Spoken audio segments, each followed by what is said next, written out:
Discours sur la question de l'instrumentalisation de la lutte contre l'antisémitisme par certaines organisations, en particulier la franc-maçonnerie, dans le contexte de la stigmatisation de l'islam. Mesdames et messieurs, aujourd'hui, je vous invite à réfléchir sur un sujet délicat et souvent mal compris, la lutte contre l'antisémitisme et son instrumentalisation potentielle par certains groupes, y compris, mais sans s'y limiter, la franc-maçonnerie, avec des implications troublantes pour la communauté musulmane.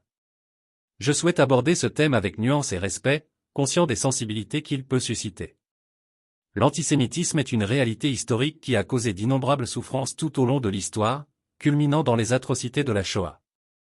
Il est impératif que nous continuions de lutter contre toutes les formes de discrimination, y compris l'antisémitisme, qui n'a pas sa place dans notre société moderne. Cependant, il arrive que cette lutte soit instrumentalisée par certains groupes pour atteindre des objectifs qui dépassent la simple protection des communautés juives.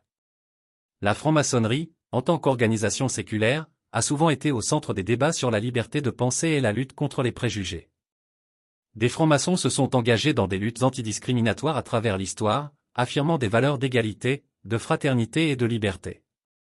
Toutefois, certains membres ou groupes affiliés à cette organisation peuvent, en raison de leurs opinions personnelles ou de leurs agendas politiques, détourner cette lutte noble pour stigmatiser d'autres communautés, en particulier la communauté musulmane.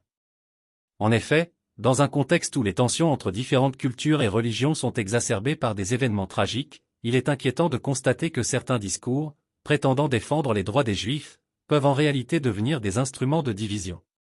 Cette dérive peut se manifester par une mise en corrélation abusive entre l'antisémitisme et une méfiance généralisée à l'égard de l'islam. Ainsi, au lieu de se concentrer sur la lutte contre les réels actes d'antisémitisme, un récit peut émerger, qui présente l'islam comme un ennemi intrinsèque, alimentant les peurs et les stéréotypes.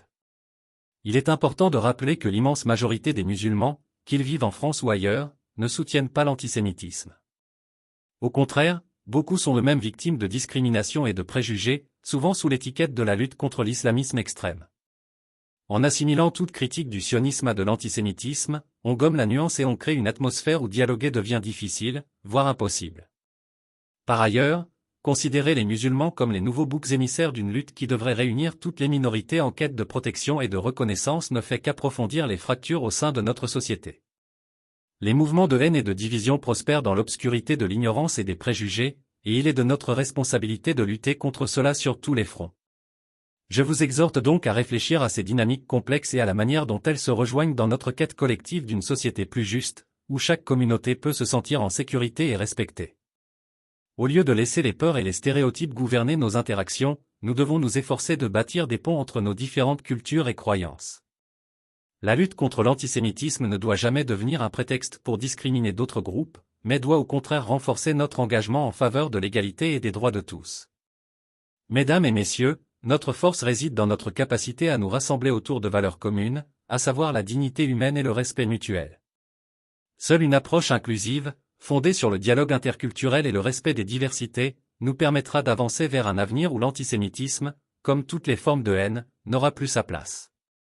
Ensemble, nous devons réaffirmer notre engagement à construire une société où chacun peut se sentir en sécurité, quelle que soit son origine, sa foi ou son parcours. Je vous remercie de votre attention.